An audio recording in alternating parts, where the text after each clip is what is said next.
Focus. Isn't it just the #1 challenge that you have every single day? I know, because I meet so many people that if they could only focus, they would achieve fantastic things. They would achieve the income that they want, the lifestyle that they want, and they would be living the dream. And if you've ever met me at any event anywhere and asked me, John, how are you? I'm living a dream. And it's something that I say in jest, but it always kind of stops even the people that I've met 100 times before and said to them, yes, it's another day in paradise, I'm living the dream. Well, that's because it's a mentality. It's how you wake up in the morning. If you wake up in the morning dreading the day, thinking to yourself, oh, I've got to do this, I've got to do that. Well, got to is a should thing. You should be doing X, you should be doing Y. Got and should is very much the same sort of phraseology. And what that means is that you're not in charge of you, because you feel inside, and I've done this just the same way that you have, where I've woken up and think, oh, I've got to do X and I've got to do Y. And what I'm actually saying in my mind, and if you think about it, so are you, is I've got to do all this stuff for other people. I'm not doing what I want, I'm doing what I have to do. I'm doing what I've got to do and I should be doing. Well, stop. Who's the boss of you? I looked in the mirror and said, one sunny morning, I'm the boss of me. I'm now going to do what I want to do, when I want to do it, how I want to do it. And that, my friend, is what I'm going to encourage you to start doing. Now, all that's happened over the last X number of years is that you've got into a habit, because us human beings, we're all habitual. We do love a habit. We collect them quickly and we discard them slowly, which is why we don't exercise as much as we probably should, eat the things that we probably should, because they're should. It's not a desire. We don't do what we should most of the time, which is why in our business and careers and doing our hobbies and all the rest of it, we don't tend to achieve our true potential. But I think that you can. I think that with just a slight change of mentality each and every single day, you can change your life into the life that you really want to lead. So I'm going to ask you to run a little exercise, and if you've watched any of the other videos that I ever do, it's always 3. 3 is the magic number. It's not 5, it's not 7, it's not 2, 3. The very first thing that I want you to start a brand new habit doing is when you wake up in the morning, open your eyes and think to yourself, I'm alive. Every day is another day in paradise when you wake up breathing, because that's the very first place that you've got to start. So, what are you really appreciative for? I'll share with you what I'm really appreciative for.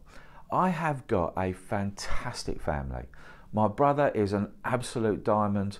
My mother, well, she has gone beyond the call of duty for everything, always, my entire life. So I am so incredibly thankful for having the mother and the brother that I've got. And my wife, she does things for me that I don't ask her to do. She does the washing, she does the cooking, she does the cleaning. She thinks of little things to make me happy. She also drives me insane, but who doesn't? So I'm appreciative for those things. I've got a wonderful house, I've got a nice car, I've got good motorcycles. Do you see where I'm going? I'm appreciative for all the things that I have. And I think that's the key difference between myself and many of the multi-millionaire people that I know really quite well. They're always looking at what they haven't got, not what they have got. I've got friends that are wealthy by anybody's perception of the word. Yet they're striving for something else, something else, something else. What they've got is never enough.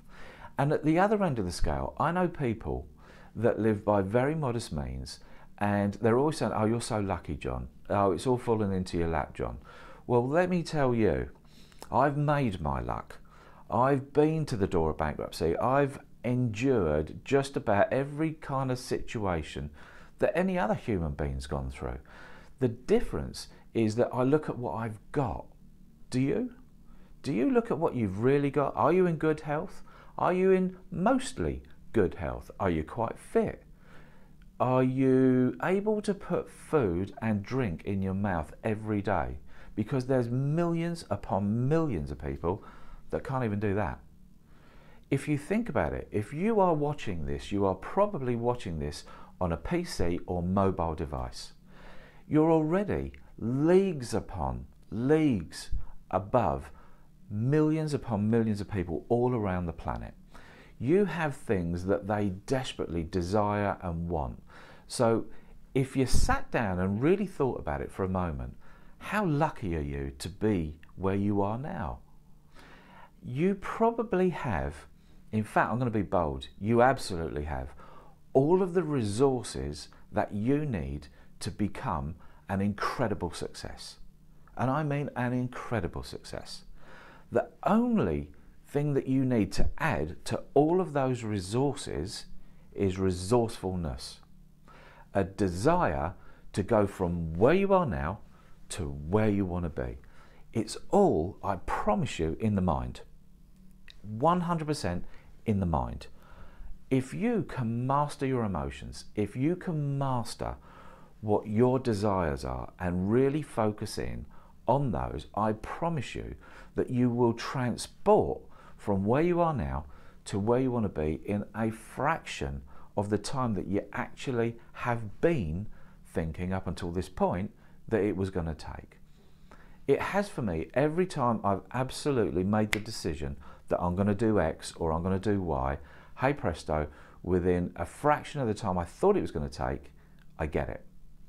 That's quite different than where you're in a business and you've launched it and you're planning to make X amount of money in X period of time and you're going to do this, you're going to do that. That, for whatever reason, doesn't ever quite work because it always takes twice as long as you think, costs twice as much as you thought, and has twice as many challenges along the way to get there. But, and here is, and I don't like to use the but word, but here's the thing, the but is you, me, everyone. We bring into our world, into our reality, stuff from other people, and it's bringing into our realm other people's stuff that takes the extra amount of time.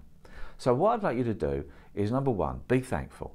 Number two, I'd like you to spend at least one day in the next 14 days, why don't you make it in the next 3 days, where you sit down and work out exactly what it is that you want from life. I know it's a big one, isn't it? Because that's the question I ask most people when I'm at a networking meeting. What do you really want to achieve? And the answer I get is, the eyes go up, the voice comes out, and it then takes seconds to minutes, and even after that, most of them still don't know. So I'm going to ask you to please just sit down and work out, what do you really want? What do you want in your life? What do you want from a career? Who do you want around you? Once you've got that, I want you to go to stage 3. And stage 3 is where you start to inject into your week time for you to sit down and say, am I there? Am I really spending my time on a day-to-day basis, week-to-week basis, doing what I want to do? Ask that question of yourself. If the answer is no, well, do something about it. It's your life, it's your choice. I know I'm being a little bit strong here, but really, I sincerely want you to succeed. And the only way that you are going to succeed is if you become the boss of you. So, my friend, make a commitment, look in the mirror, make a commitment to you. And I promise you, great things will start to happen. Talk to you soon.